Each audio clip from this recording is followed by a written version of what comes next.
Bar association के 150 साल एक छोटा कालखंड नहीं है, कितना बड़ा कालखंड है। मैं नहीं जानता हूं कि इस पूरे वर्ष भर क्या क्या कार्यक्रम हुए, किन किन चीजों को प्रस्तुत किया गया, लेकिन 150 साल का इतिहास अपने आप में कितनी बड़ी घटना होगी। कैसे कैसे बदलाव आए होंगे, कैसे कैसे ठहराव आए होंगे, कैसे कैसे उतार चढ़ाव आए होंगे। अगर उसको एक हिस्ट्री के रूप में बार में तैयार हुआ होता या किया होगा तो मेरी तरफ से बधाई। लेकिन ये विरासत छोटी नहीं है। और मैं देख रहा था कि शरद राव इतना रिसर्च करके आए थे और इतनी गहराई से कब शुरू हुआ, कैसे शुरू हुआ, कितने कितने लोग उसमें जुड़े, और एक एक नाम सुनते कितना गर्व होता है। और आप भी कह सकते हैं मैं उस बार में हूं जहां कभी महात्मा गांधी हुआ करते थे, मैं उस बार से जुड़ा हूं जहां कभी सरदार वल्लभ भाई पटेल जुड़ा करते थे। आप कल्पना कर सकते हैं ये अपने आप में कितनी बड़ी गर्व की बात होती है। और यही चीजें हैं जो व्यक्ति के जीवन में प्रेरणा देती है। कभी कोई लेबर यूनियन बनाए तो समझ सकते हैं कि कुछ मांग करने के लिए होगा, लेकिन 150 साल पहले इस लीगल प्रोफेशन का एसोसिएशन क्यों बनाया गया होगा? ये यूनियन तो है नहीं, हमारी मांगे पूरी करो, फलाना फलाना मुर्दाबाद, ये तो कोई आपका क्षेत्र नहीं है।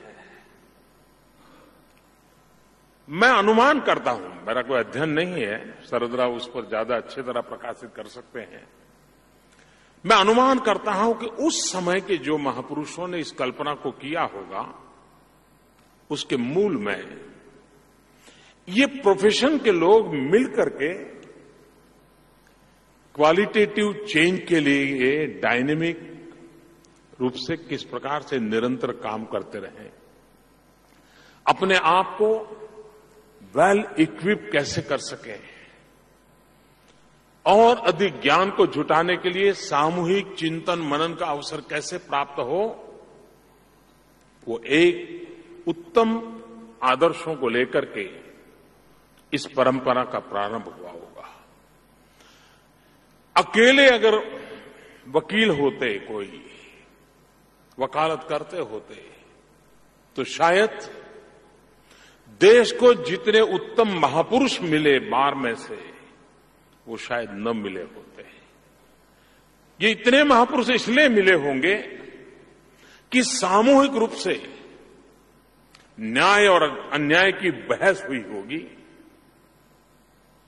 देश ने गुलाम क्यों रहना चाहिए इसकी चर्चा हुई होगी, भीतर एक आग पैदा हुई होगी, और तभी सनत को छोड़ करके जो औरों को जेल जाने से बचाना के लिए जिंदगी खपा रहे थे, खुद ने जेल में जिंदगी गुजार करके देश को आजादी दिलाने के लिए जिंदगी खपाई। ये छोटी बात नहीं होगी। और देश के आजादी के आंदोलन को हम देखें, 2 लोगों का सबसे अधिक उसमें कंट्रीब्यूशन नजर आता है। 2 परंपरा से जुड़े हुए लोग, एक लीगल प्रोफेशन से आए हुए लोग और दूसरे शिक्षा के क्षेत्र से आए हुए लोग। इन 2 क्षेत्रों से आए हुए लोगों ने आजादी के आंदोलन का नेतृत्व किया, आजादी के आंदोलन को ताकत दी।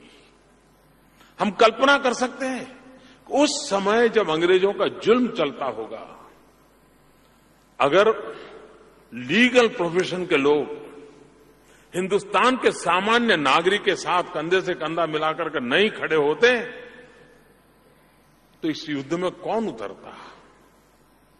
आजादी की लड़ाई के लिए जो सैनिक निकले होंगे, उनको भी एक बात का भरोसा रहा होगा कि अंग्रेज सल्तनत अगर गलत भी करेगी तो यहां का बार एसोसिएशन है, यहां के वकील हैं, वो मेरे लिए लड़ मिलेंगे और मुझे बचाएंगे। ये भाव पैदा हुआ। यानी आजादी की जोत को जलाए रखने में इस प्रोफेशन के लोगों ने बहुत बड़ा योगदान किया होगा। उस महान विरासत से जुड़ी हुई ये परंपरा है और उसके 150वीं जयंती के समापन समारोह में आने का मुझे अवसर मिला है।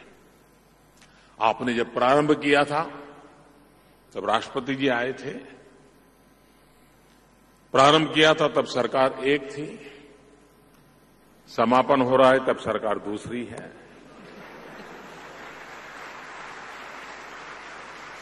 उधर भी दूसरी है, यहां भी दूसरी है। लोकतंत्र की यही तो विशेषता है।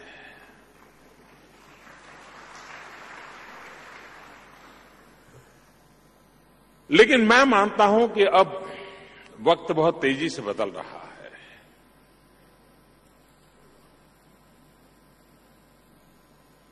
एक 150 के बाद का बार का रूप रंग क्या हो, उसका एजेंडा क्या हो, उसकी गतिविधियां क्या हो, उस पर कभी न कभी गंभीरता से सोचना चाहिए था, मुझे लगता है। आज देश में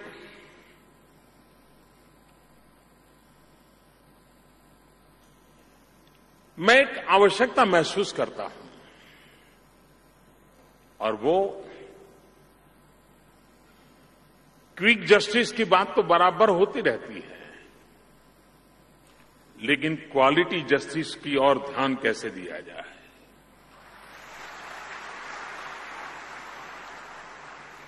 और क्वालिटी जस्टिस जुडिशरी का जिम्मा नहीं है। क्वालिटी जस्टिस उस बहस करने वाले वकीलों पर निर्भर करता है। वो कैसा अध्ययन करके आए हैं, वो कैसे रेफरेंस लेकर के आए हैं, कितनी तेज तरार आर्ग्यूमेंट के साथ उन्होंने एक नया राह दिखाया है और एक प्रोग्रेसिव अनफोल्डमेंट, उस मंथन में से कोर्ट के भीतर वादी प्रतिवादी के बीच जो मंथन हो रहा है, उसमें से वो अमृत निकले जो आने वाली पीढ़ियों तक काम आ जाए। और तभी तो आपने भी देखा होगा, आप दुनिया के कई देशों के जजिस के जजमेंट को कोट करते होंगे, किसी और देश का होगा कोट करते होंगे।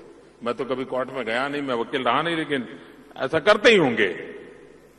और इसलिए आप सामने वालों को कन्विंस करते होंगे कि ये परंपरा रही है, दुनिया में ऐसा माना गया है, उस समय ऐसा किया गया होगा। ये सारी जो प्रोसेस हैं वो क्वालिटी जस्टिस के लिए काम आती है। और क्वालिटी जस्टिस शासकों के लिए भी एक प्रकार का सीमा चिन्ह बन जाता है। एक बार, और मैंने देखा है कि हमारे यहां संसद में या विधानसभा में भी चर्चा होती है तो कोर्ट के जजमेंट को कोट किया जाता है, किए गए आर्ग्यूमेंट्स को कोट किया जाता है, रखे गए कोटेशंस को रखा जाता है। क्यों? क्योंकि हर कोई अपनी बात को ताकत से रखना चाहता है। आज जब डिजिटल वर्ल्ड है, हमारा पूरे लीगल प्रोफेशन की पूरी व्यवस्थाएं आज डिजिटल सारी चीजें अवेलेबल है, हम उसे उपयोग कैसे करें, उसको कैसे हम ताकतवर बनाएं। एक जमाना था, गांव में एक वैद्यराज होता था, पूरा गांव स्वस्थ रहता था। आज शरीर के हर अंग के लिए डॉक्टर हैं, बाईं आंख के लिए डॉक्टर अलग, दाहिनी आंख के लिए अलग, ऐसे भी हैं। जिस प्रकार से मेडिकल प्रोफेशन में इतनी बारीकी बढ़ती गई है, इतना स्पेशलाइज सब्जेक्ट बढ़ते गए हैं, मैं देख रहा हूं लीगल प्रोफेशन में भी अनेक विविधताओं से भरी स्पेशलाइज की दिशा में ये जाने वाला है। और इसलिए ये बार का काम रहेगा, क्योंकि सब लोग एक ही प्रकार की डिग्री लेकर के आते हैं, एक ही प्रकार की यूनिवर्सिटी से आते हैं और वही पुराने सिलेबस से गाड़ी चलती है। लेकिन बार का काम बनता है वो समयानुकूल डिबेट रखते हुए, सेमिनार करते हुए, वर्कशॉप करते हुए अपनी इस पीढ़ी को एक्सपर्टाइज की ओर कैसे ले जाए। आज से कुछ साल पहले आईपीआर के लिए किसको लड़ना पड़ता था? इंटेलेक्चुअल प्रॉपर्टी राइट के लिए शायद आज आए दिन जंग होता रहता है, और जब तक एक्सपर्टाइज नहीं होगी तो आईपीआर की लड़ाई हम कैसे लड़ेंगे? कोई एक जमाना था अपने गांव के मुद्दे रहते थे या अड़ोस पड़ोस के रहते थे या दो व्यापारियों के रीत रहते थे। आज सारी दुनिया बदल चुकी है, वैश्विक परिवेश में हमें काम करना पड़ रहा है, और इसलिए अंतर्राष्ट्रीय कानूनों से सीधा सीधा संबंध हो न तो भी रेफरेंस अनिवार्य बन गया है। आपके हर लिटिगेशन के साथ वो जुड़ा हुआ है। क्राइम की दुनिया पूरी तरह बदल रही है। आज साइबर क्राइम एक नया जगत शुरू हुआ है, और जब साइबर क्राइम एक नया जगत शुरू हुआ है तो हमारी ये पुरानी किताब के आधार पर हम साइबर क्राइम क्या लड़ेंगे, किस तरीके से हम सबूत लाएंगे? और तब जाकर के फॉरेंसिक साइंस से हमारा परिचित होना समय की मांग बनी है। मैं जब गुजरात में था, हमने एक फॉरेंसिक साइंस यूनिवर्सिटी बनाई थी। दुनिया में एकमात्र फॉरेंसिक साइंस यूनिवर्सिटी है, और जजेज वहां पढ़ने के लिए आते थे, बार के मित्र वहां पढ़ने के लिए आते थे रेगुलरली, क्योंकि उन्हें मालूम था कि आने वाले दिनों में जस्टिस की प्रोसेस में फॉरेंसिक साइंस एक बहुत बड़ा रोल प्ले करने वाला है। आज इकोनॉमिकल ऑफेंसेस बढ़ रहे हैं। एक बहुत बड़ा क्षेत्र फाइनेंशियल वर्ल्ड से जुड़े हुए लिटिगेशंस का बन गया है, उसकी स्पेशलाइज होने वाली है, और उस अर्थ में पूरा लीगल प्रोफेशन एक नए रंग रूप को सज रहा है। और बार में वो ताकत होती है कि इसको अधिक सक्षम कैसे बनाएं। अपने बार के साथियों को जगत में इस प्रकार के लोग जानते हो, हर महीने बुला करके उनसे सुन करके उस प्रकार की किताबें मुहैया करा करके, या तो ई लाइब्रेरी की मेंबरशिप दिला करके हम अपनी सज्जता को कैसे बढ़ाएं, और हमारे सामर्थ्यवान लीगल प्रोफेशन होगा तो मैं मानता हूं कि क्विक जस्टिस के साथ क्वालिटी जस्टिस की प्रोसेस भी और तेज गति से काम बनेगा। और जब इतनी बारीकाई से होगा तो लिटिगन कोई भी क्यों न हो, हार जीत किसी भी क्यों न हो, लेकिन कम से कम संतोष जरूर होगा। और आखिरकार इस व्यवस्था पर विश्वास तब बना रहता है कि जब हारने वाले को भी संतोष हो कि चलिए भाई, मैंने अपनी पूरी ताकत लगाई, मेरा नसीब ऐसा था। कम से कम विश्वास तो बना रहता है।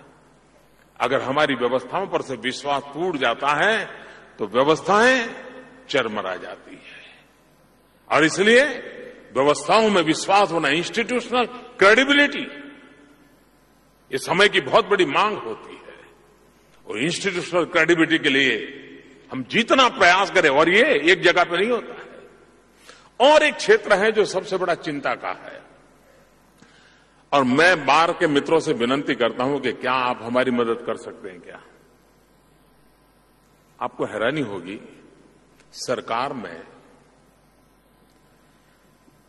सरकार का मुख्य काम होता है कानून बनाना, लेकिन सरकार के पास कानून ड्राफ्टिंग के लिए जिस प्रकार का क्वालिटी मैन पावर होना चाहिए, मैं हमेशा कमी महसूस करता हूं। और आज जो कभी कभी पेंडेंसी को लेकर के जुडिशरी पर आलोचना होती है कि काम नहीं हो रहा है, पेंडेंसी नहीं है, लेकिन पेंडेंसी के मूल में मुझे कभी कभी लगता है कि हम लोग ज्यादा जिम्मेवार हैं। उन्होंने ऐसे कानून बनाए हैं कि जिसके 10 अर्थ होते हैं,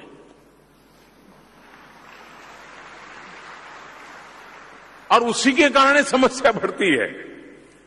हम शुरू कहां से करें? अच्छा कोर्ट का बिल्डिंग बनाएं कि पार्लियामेंट में अच्छा कानून बनाएं?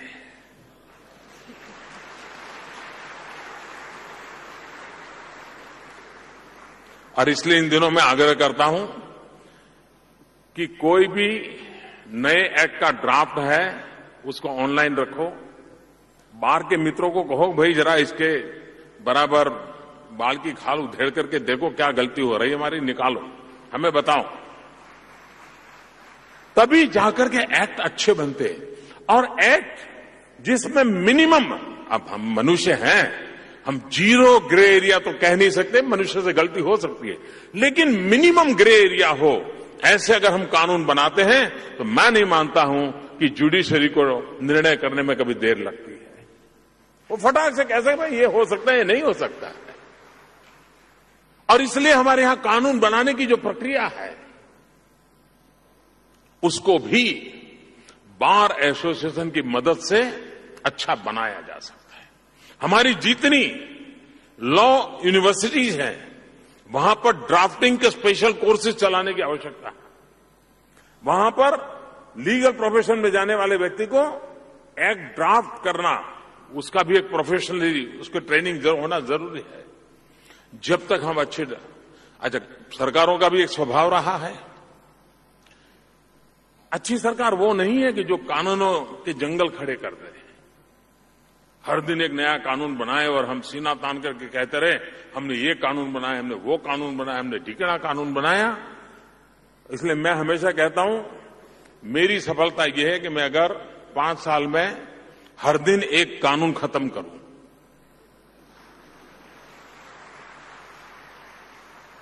और मुझे खुशी है कि मेरी 5 साल का जितना कोटा है वो मैंने पहले 8 महीने में पूरा कर दिया है। 1700 कानून खत्म कर रहे, 1700 पता नहीं कैसे कैसे कानून बने पड़े हैं जी।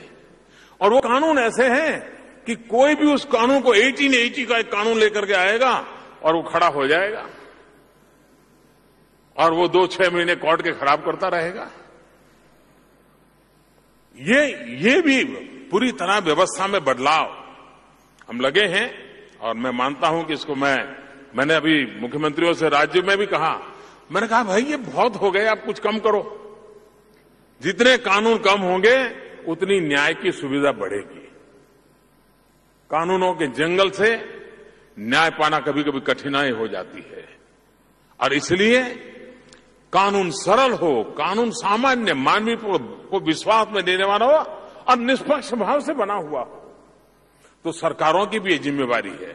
और जैसे हमारे लॉ मिनिस्टर कह रहे थे कि बार, जुडिशरी एंड द गवर्नमेंट, ये तीनों का फंक्शनिंग अगर एक समान रूप से चलता है और सही डायरेक्शन में चलता है तो फिर देश को परिणाम मिलता है।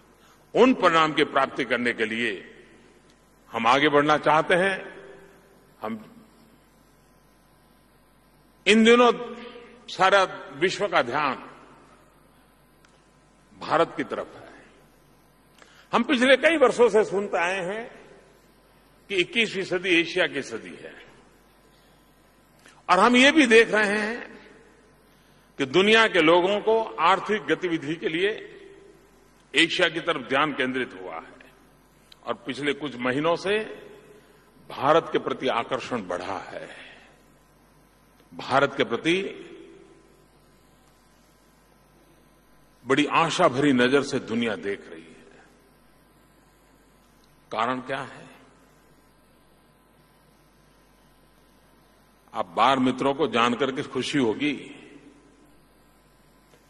विश्व भारत पर भरोसा इसलिए कर रहा है कि दुनिया के लोगों को हिंदुस्तान की न्याय प्रणाली पर विश्वास है।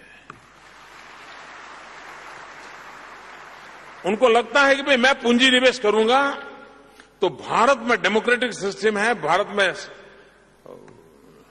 कानून का शासन है, और भारत की जुडिशरी सिस्टम है जहां पर कभी कुछ गड़बड़ हुई, मैं दूसरे देश में जा रहा हूं, मुझे न्याय मिलेगा।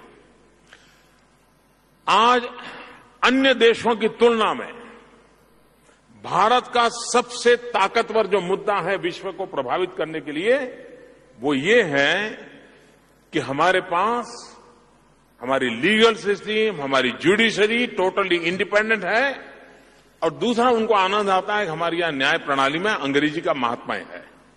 उनको संतोष होता है, वरना हम अपनी भाषा में कुछ कह दें और वो बेचारा फंस जाए तो उसको विश्वास है कि भाई चलिए कम से कम उस लैंग्वेज में मैं न्याय मांग रहा हूं जिस लैंग्वेज से मैं परिचित हूं। एक ऐसी अवस्था बनी है और इसलिए भारत के आर्थिक विकास में भी सिर्फ सुशासन और सरकार नहीं, न्याय प्रणाली भी बहुत बड़ी ताकत के साथ आज विश्व में हमारी बात पहुंचाने का आधार बनी है। और इसके लिए इस सारी महान परंपरा, ये कोई एक दिन का काम नहीं है। अब तक न्याय प्रणाली से जुड़े हुए सभी लोगों ने जो योगदान किया है, इसकी प्रतिष्ठा बनाई है। किसी ने जुडिशरी में रह करके किया होगा, किसी ने बार में रह करके किया होगा। उन सब का ये योगदान आज हिंदुस्तान की भलाई के काम आ रहा है, विश्वास बढ़ रहा है। और उस अर्थ में भी मैं पूरी न्याय प्रणाली के साथ जुड़े हुए अब तक जिन्होंने काम किया है वो और आज जो काम कर रहे हैं वे सब अभिनंदन के अधिकारी हैं। वो देश को कैसी ताकत कहां कहां से मिलती है, हम ये न सोचें कि देश को ताकत कैसी एक कोने से मिलती है। एक मल्टीपल इफेक्ट होती है जिसके कारण अल्टीमेट लोगों को हम आकर्षित कर पाते हैं। और वो काम आज हो रहा है। और उस अर्थ में भी बहुत बड़ी भूमिका हमारी स्वतंत्र न्याय प्रथा परंपरा प्रणाली, जो दुनिया को हमारे बातों को स्वीकार करने के लिए एक कारण बन रही है। मेरा एक निवेदन है, मुझे पूरा यकीन है हमारे कार्यकर्ता कभी ऐसा नहीं कर सकते। हमारे कार्यकर्ताओं ने अपनी नौकरियां छोड़ छोड़ के, अपने परिवार का त्याग करके बहुत बड़ी बड़ी कुर्बानियां दी हैं।